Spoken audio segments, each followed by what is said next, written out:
Nubuah Rasulullah Shallallahu Alaihi Wasallam tentang perang akhir zaman.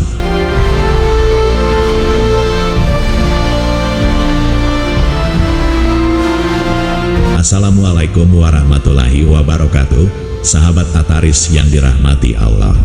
Pernahkah kalian berpikir, jika Rasulullah Shallallahu Alaihi Wasallam adalah sumber mata air ilmu, lantas seberapa luas dan dalam ilmu yang beliau miliki? Dan apakah semua ilmu itu disampaikan kepada umatnya? Kisah hari ini akan membawa kita menyelam ke dalam satu riwayat yang sangat misterius, sebuah potongan dari lautan ilmu Nabi, yang bahkan tak semua sahabat berani membukanya ke dunia.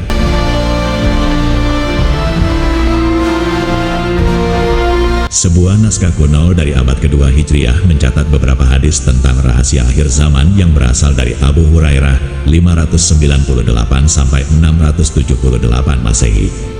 Abu Hurairah adalah salah seorang sahabat terdekat Rasulullah Shallallahu Alaihi Wasallam. Beliau adalah sahabat yang paling banyak meriwayatkan hadis, yaitu sebanyak 5.374 hadis. Diriwayatkan oleh sahabat mulia Abu Hurairah radhiyallahu anhu, yang terkenal sebagai penghafal hadis terbanyak dari Rasulullah Shallallahu Alaihi Wasallam. Beliau suatu hari berkata, "Aku menghafal dari Rasulullah Shallallahu Alaihi Wasallam 2 bejana ilmu. Salah satunya aku sebarkan kepada kalian, dan yang satu lagi, seandainya aku sebarkan, niscaya akan dipotong leherku." Hadis riwayat Bukhari nomor 120. Sahabat Ataris, kebayang nggak sih betapa seriusnya isi bejana ilmu kedua ini, sampai-sampai Abu Hurairah khawatir nyawanya bisa melayang kalau membocorkannya. Hadis yang disembunyikan oleh Abu Hurairah bukan tentang akidah dan syariah Islam, tetapi berkaitan dengan fitnah dan kejadian di masa yang akan datang. Dalam hadis itu, Rasulullah Shallallahu Alaihi Wasallam menyebutkan nama peristiwa, nama pelaku, nama tempat, serta alasan terjadinya peristiwa tersebut. Hadis-hadis itu berkaitan dengan perang, pemberontakan, dan pembunuhan.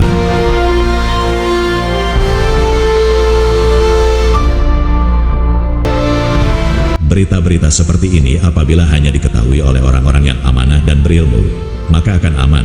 Namun, jika berada di tangan orang-orang jahil, maka risikonya sangat besar karena bisa membahayakan beliau sendiri dan orang lain serta dapat menimbulkan fitnah, huru-hara, dan perpecahan.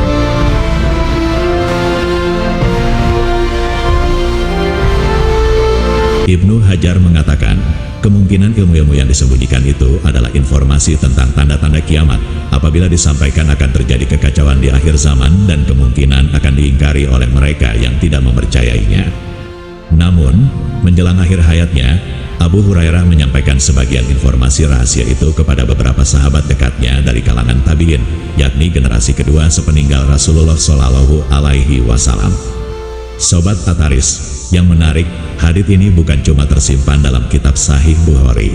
Beberapa manuskrip kuno abad kedua Hijriah yang tersimpan di Perpustakaan Nasional Istanbul, serta salinan di Perpustakaan Timur Tengah lainnya, memuat riwayat ini dengan redaksi yang nyaris serupa.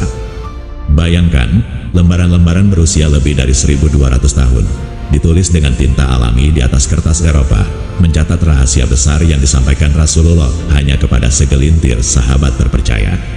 Salah satu gambar manuskrip kuno ini bahkan bisa sahabat temukan dalam kajian akademis Timur Tengah, yang secara khusus menelusuri isi tersembunyi dari hadis-hadis tentang fitnah dan tanda-tanda akhir zaman. Naskah atau manuskrip langka itu ditulis seorang tabi'ut tabi'in, yaitu generasi ketiga setelah Rasulullah wafat, yang berasal dari Syam. Manuskrip itu berjudul Salam wa Harb fi Akhir Zaman Arab, yang sekarang tersimpan di Istanbul, Turki. Nah, apa sebenarnya isi 2 bejana ilmu itu? Bejana pertama adalah ilmu yang kita kenal sehari-hari, tentang halal haram, akhlak, salat, puasa, zakat, ilmu-ilmu yang Abu Hurairah sampaikan secara terbuka untuk kebaikan umat. Tapi bejana kedua, para ulama menyebutnya sebagai ilmu yang sensitif. Bisa jadi ia berisi nama-nama tokoh munafik, bisa pula prediksi Rasulullah tentang fitnah besar yang akan menimpa umat Islam, atau rincian perang akhir zaman, yang jika dibocorkan terlalu dini, justru akan meresahkan umat. Makanya Abu Hurairah memilih diam, karena menyampaikan ilmu juga perlu kebijaksanaan, bukan hanya keberanian. Namun, di sini, melalui channel ini, kami akan mengungkap sebuah rahasia besar yang tersimpan selama berabad lamanya, isi daripada ilmu dari bejana kedua berdasarkan manuskrip kuno yang tersimpan rapi di Istanbul, Turki. Stay tune terus di channel ini.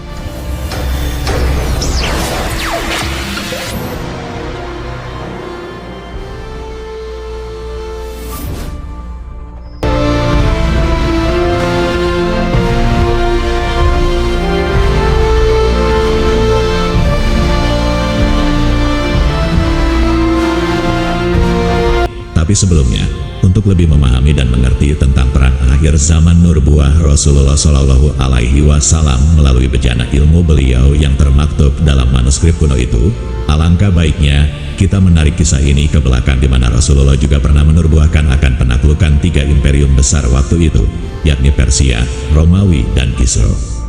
Sobat Ataris, dari Kasir bin Abdullah bin Amru al-Musni dari ayahnya dari kakeknya, diceritakan sebagai berikut. Sebelum pecah perang Ahzab, Rasulullah Shallallahu Alaihi Wasallam memutuskan untuk membuat parit yang mengelilingi kota Madinah. Langkah ini beliau ambil setelah mengadakan musyawarah dengan para sahabat. Salah seorang dari mereka, Salman Al-Farisi, mengajukan usul pembangunan parit, sebab di negeri asalnya Persia suatu kubu yang diserang akan membangun parit mengelilingi benteng pertahanan sebelum digempur musuh. Usulan Salman diterima sehingga Nabi Shallallahu Alaihi Wasallam memimpin pembangunan parit itu. Beliau tak hanya menginstruksikan, tetapi juga turut dalam proses pengerjaan parit tersebut. Suatu hari, beberapa sahabat melaporkan kepada beliau ihwal batu besar yang bulat dan berwarna putih di lokasi pembuatan parit itu. Batu tersebut amat sukar dipecah oleh mereka.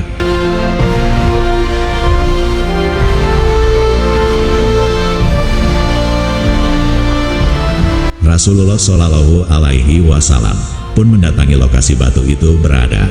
Beliau kemudian mengambil pacul dan memukul batu itu dengan keras sehingga merekahlah benda itu. Tiba-tiba dari batu tersebut mencuat cahaya yang memerangi kedua ujung kota Madinah. Melihat itu, Rasulullah kembali bertakbir. Kaum muslimin pun ikut bertakbir. Rasulullah Shallallahu Alaihi Wasallam lalu memukul batu itu kembali sehingga benda itu merekah lebih besar dan kembali mencuatkan cahaya terang yang menerangi kedua ujung Madinah.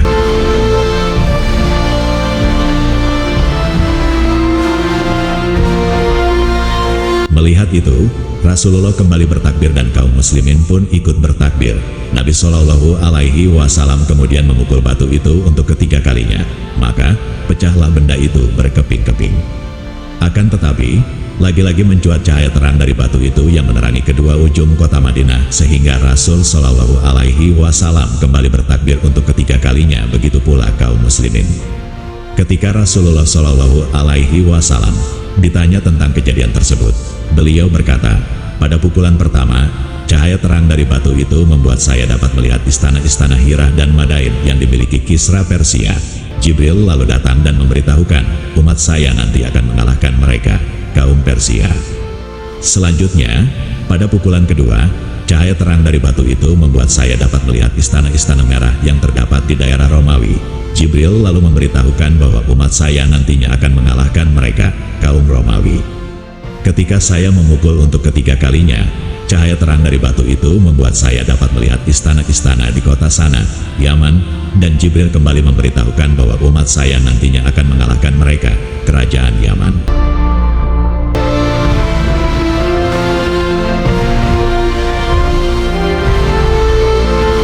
Tepat saat itu, orang-orang munafik ikut mendengar penuturan Nabi Shallallahu Alaihi Wasallam. Hanya saja, mereka justru berkata dengan nada mengejek, "Tidakkah kalian merasa heran dengan ucapan, angan-angan, dan janji-janji palsu yang disampaikan Muhammad kepada kalian? Bagaimana mungkin Muhammad menyatakan telah melihat dari kota Yasrib, sebut Madinah? Orang munafik tak mau menyebut kota Nabi sebagai Madinah, istana-istana Hira dan Madain milik Raja Kisra Persia. Juga bagaimana mungkin dia menyatakan, kalian akan menaklukkannya, sementara kalian saat ini hanya bisa menggali parit untuk melindungi diri dari musuh yang kalian tidak mampu menghadapinya." Begitulah ucapan menghina orang munafik. Seketika, wahyu turun kepada Nabi Shallallahu Alaihi Wasallam. Dan ingatlah, ketika orang-orang munafik dan orang-orang yang hatinya berpenyakit berkata, Allah dan Rasulnya tidak menjanjikan kepada kami melainkan tipu daya belaka. Quran Surah Al-Ahzab ayat 12.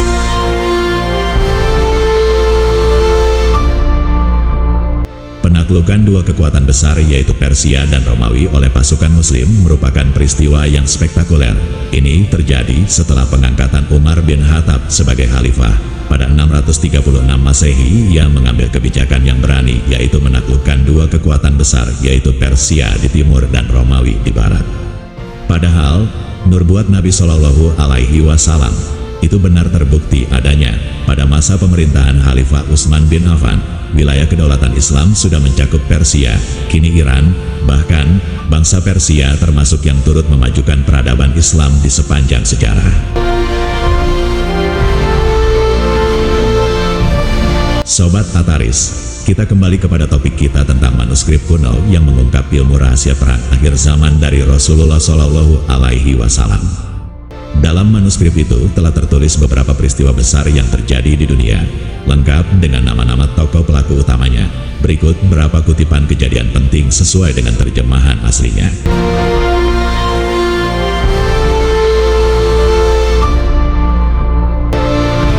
Perang akhir zaman adalah perang dunia, yakni kali ketiga setelah dua perang besar sebelumnya.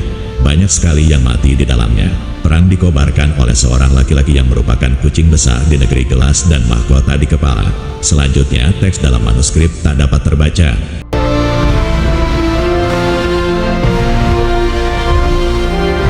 Sementara, perang kedua dikobarkan oleh seorang laki-laki yang nama panggilannya adalah Tuan Besar dan seluruh dunia memanggilnya Hir. Selanjutnya, teks tidak terbaca.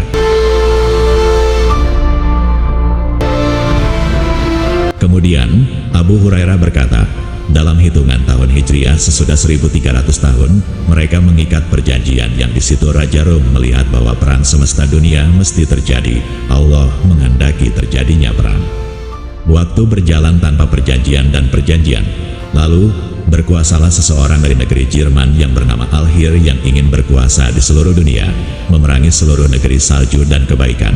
Ia bergerak dengan murka Allah. Setelah beberapa tahun api menyala, ia ingin membunuh rahasia Al-Rusi atau Arus.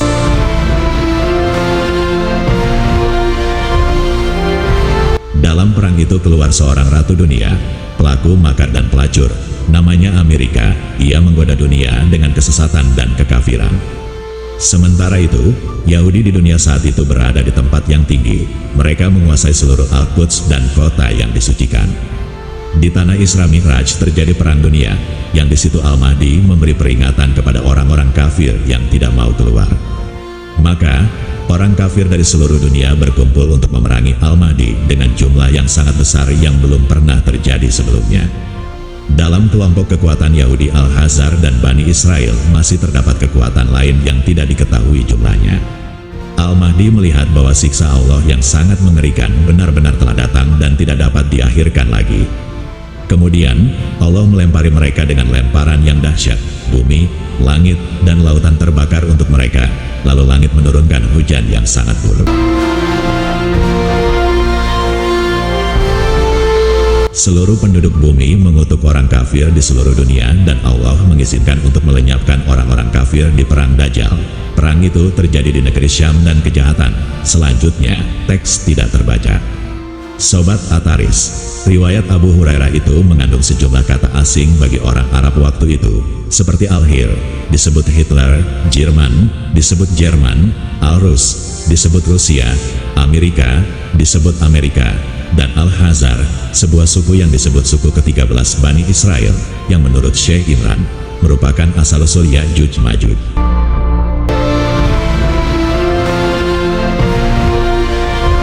Seandainya riwayat itu benar berasal dari Abu Hurairah, maka wajar apabila beliau tidak sembarangan menyampaikannya kepada setiap orang karena dampaknya akan menimbulkan saling curiga dan saling tuduh sehingga dapat menimbulkan kekacauan di kalangan kaum muslimin sendiri. Lain halnya jika diungkapkan pada abad 20 atau abad 21 saat ini, di mana kita dapat langsung menunjukkan siapa saja pihak-pihak yang dimaksudkan dalam manuskrip tersebut.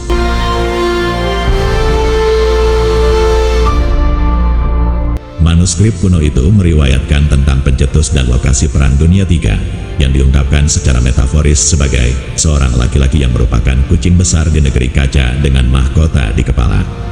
Ada dua misteri yang harus dipecahkan. Pertama, Pertama, pencetus perang, seorang laki-laki yang merupakan kucing besar. Kedua, lokasi perang di negeri kaca dengan mahkota di kepala. Siapakah laki-laki yang merupakan kucing besar itu? Adakah pemimpin dunia saat ini yang paling memiliki asosiasi dengan kucing besar atau harimau? Presiden Rusia, Vladimir Putin, adalah kandidat terkuatnya karena ia memiliki hobi bertualang, berburu, dan dikenal sebagai penakluk harimau.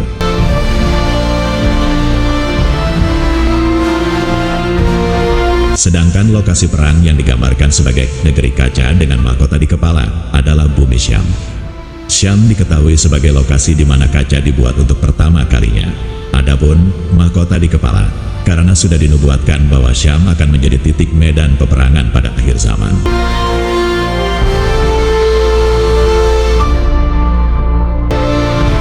Apabila benar demikian, maka naskah kuno ini juga sekaligus menjawab misteri tentang mengapa perang Ukraina ini nantinya akan berubah menjadi perang besar hingga mencapai medan perang akhir zaman di negeri Syam yang sudah dinubuatkan. Itu sebabnya, dalam garis waktu sejarah akhir zaman disebut Malahim atau serangkaian peperangan.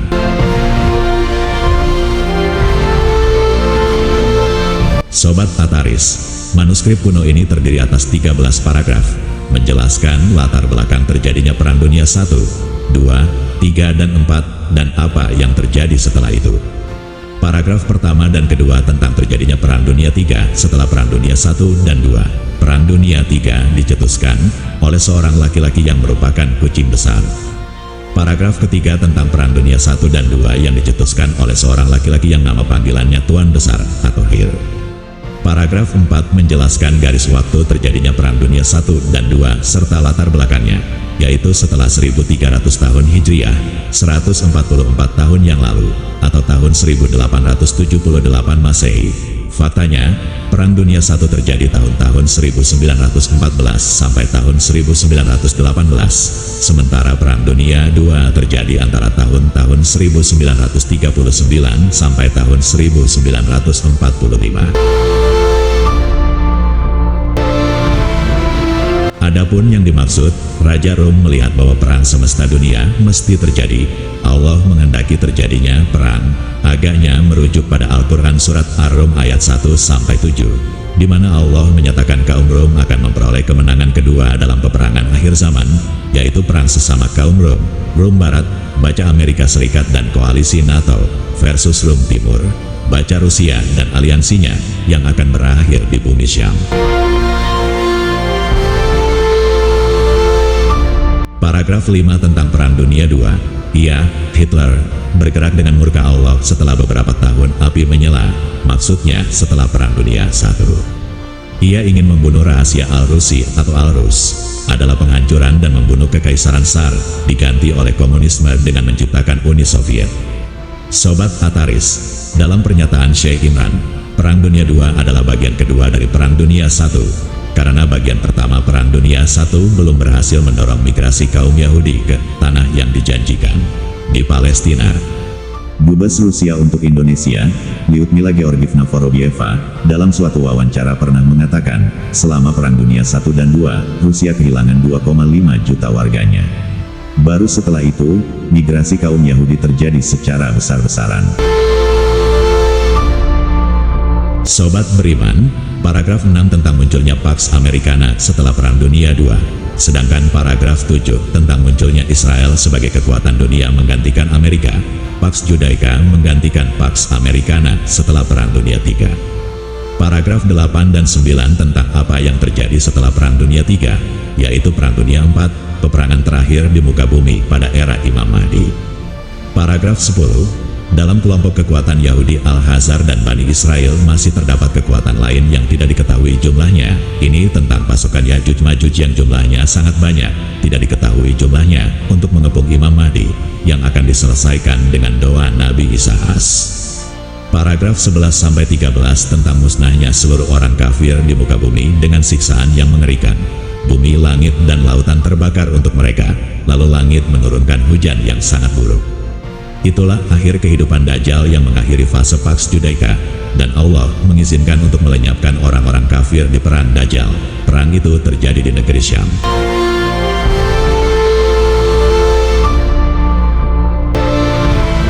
Sejarah akan berakhir sebagaimana sejarah berawal. Sobat Ataris, pada paragraf terakhir manuskrip itu terdapat kalimat yang sudah tidak terbaca. Perang itu terjadi di negeri Syam, dan kejahatan. Kemudian teks tidak terbaca. Dalam timeline akhir zaman, perang di negeri Syam adalah perang terakhir di muka bumi untuk membuka jalan bagi kepemimpinan Imam Mahdi. Perang di negeri Syam menjadi penting karena merupakan tapal batas yang mengakhiri era Mulkan Jabarian menuju fase terakhir sejarah.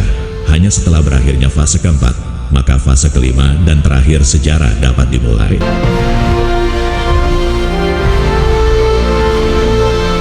Paragraf kedua halaman pertama sejarah berisi kesombongan iblis. Sejarah akan berakhir hanya setelah kesombongan di muka bumi dilenyapkan. Hanya setelah lenyapnya kesombongan di muka bumi, maka misi Imam Mahdi untuk menutup sejarah akan tercapai. Sejarah berawal dari deklarasi penciptaan manusia sebagai khalifah di muka bumi dan akan berakhir hanya setelah terpenuhinya tugas kekhalifahan manusia di muka bumi dengan skala penuh dalam kepemimpinan Imam Mahdi. Agaknya ini yang tidak diketahui para malaikat ketika mereka menyampaikan pertanyaan waktu Allah mengumumkan penciptaan manusia sebagai khalifah. Apakah engkau hendak menjadikan orang yang merusak dan menumpahkan darah di sana, sedangkan kami bertasbih memujimu dan menyucikan namamu? Lalu Allah berfirman, sungguh, aku mengetahui apa yang tidak kamu ketahui. Quran Surah Al-Baqarah ayat 30. Mungkin inilah yang tidak diajarkan Allah kepada para malaikat, yaitu dialektika sejarah kehidupan manusia antara kebenaran dan kebatilan serta antara keadilan dan kezaliman sebagai ujian kehidupan. Fasad dan pertumpahan darah tidak akan berakhir di muka bumi sebelum terbunuhnya Dajjal dan dilenyapkannya Ya'juj Ma'juj. Mereka adalah the invisible yang berada di balik Mulkan Jabarian. Fasad dan pertumpahan darah akan berakhir hanya setelah kekuatan yang suka memaksakan kehendak itu dilenyapkan. Karena itu, di akhir zaman, Allah akan berurusan dengan dua kaum yang jahat, yaitu mereka yang selalu menentang kebenaran. Kami akan memberi perhatian sepenuhnya kepadamu wahai golongan manusia dan jin. Quran Surah Ar-Rahman ayat 31. Siapakah yang dimaksud dua golongan kepada siapa Allah akan memberikan perhatian sepenuhnya? Penjelasannya ada dalam Al-Quran surat ke-44, Ad-Duhan, dan ke-55, Ar-Rahman.